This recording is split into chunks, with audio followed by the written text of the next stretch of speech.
आपला भारत देश हा त्या बाबतीत थोडा दुर्दैवी राहिला, कारण जगातली सर्वात जुनी कंटिन्युअस सिव्हिलायझेशन म्हणून भारतीय सभ्यतेकडे पाहिलं जातं. ज्यांना जगातल्या जुन्या सिव्हिलायझेशन्स मानलं जातं त्याही 4000-5000 वर्षापेक्षा जुन्या नाही आहेत.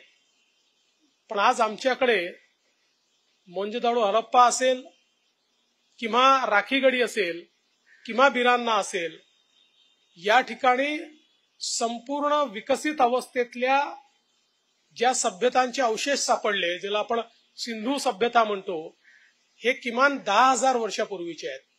म्हणजे जेव्हा जगातले अनेक देश हे कदाचित अश्मयुगात होते, अशा परिस्थितीमध्येही संपूर्ण विकसित व्यवस्थेतली नगरं ही 10,000 वर्षापूर्वी आमच्याकडे होती, ज्या नगरांमध्ये स्थापत्य कलेचा संपूर्ण आविष्कार पाहायला मिळायचा. ज्या ठिकाणी उत्तम इमारती होत्या, बहुमजली इमारती होत्या, ज्या ठिकाणी ड्रेनेजेसची व्यवस्था होती, ज्या ठिकाणी सर्व प्रकारचे बाजार होते. त्यामुळे ही जी काही आमची एक, मला असं वाटतं, मोठी धरोहर आहे, ही दुर्दैवाने आक्रमणांमुळे किंवा अनास्थेमुळे आम्ही ती अशा प्रकारच्या संग्रहालयांमध्ये रूपांतरित करू शकलो नाही, किंबहुना त्या संदर्भात त्याचं जे कन्झर्वेशन आहे हे आपण योग्य प्रकारे करू शकलो नाही. पण मला या गोष्टीचा आनंद आहे की अलीकडच्या काळामध्ये आपल्याही देशामध्ये या संदर्भात मोठ्या प्रमाणात जागृती झाली आहे आणि अनेक अशा प्रकारचं काम करणारे लोक ज्यांच्याशी मी चर्चा करतो ते तर असं म्हणतात की अशा प्रकारच्या सिव्हिलायझेशनची खाण भारत आहे. भारतामध्ये तुम्ही जिथे उत्खनन कराल त्या ठिकाणी तुम्हाला सिव्हिलायझेशन सापडेल. अशा प्रकारच्या परिस्थितीमध्ये मला असं वाटतं की अशा प्रकारची संग्रहालय ही अत्यंत महत्वाची आहे.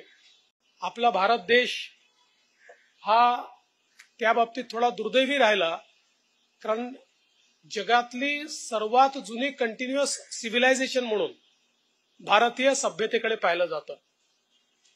ज्यांना जगातल्या जुन्या सिव्हिलायझेशन्स मानलं जातं त्याही 4000-5000 वर्षापेक्षा जुन्या नाही आहेत.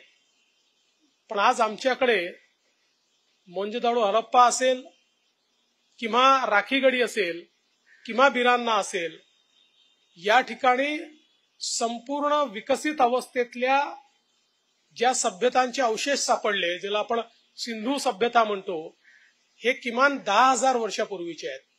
म्हणजे जेव्हा जगातले अनेक देश हे कदाचित अश्मयुगात होते, अशा परिस्थितीमध्येही संपूर्ण विकसित व्यवस्थेतली नगरं ही 10,000 वर्षापूर्वी आमच्याकडे होती, ज्या नगरांमध्ये स्थापत्य कलेचा संपूर्ण आविष्कार पाहायला मिळायचा.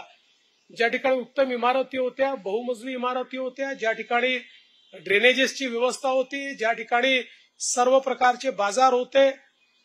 त्यामुळे ही जी काही आमची एक, मला असं वाटतं, मोठी धरोहर आहे, ही दुर्दैवाने आक्रमणांमुळे किंवा अनास्थेमुळे आम्ही ती अशा प्रकारच्या संग्रहालयांमध्ये रूपांतरित करू शकलो नाही, किंबहुना त्या संदर्भात त्याचं जे कन्झर्वेशन आहे हे आपण योग्य प्रकारे करू शकलो नाही.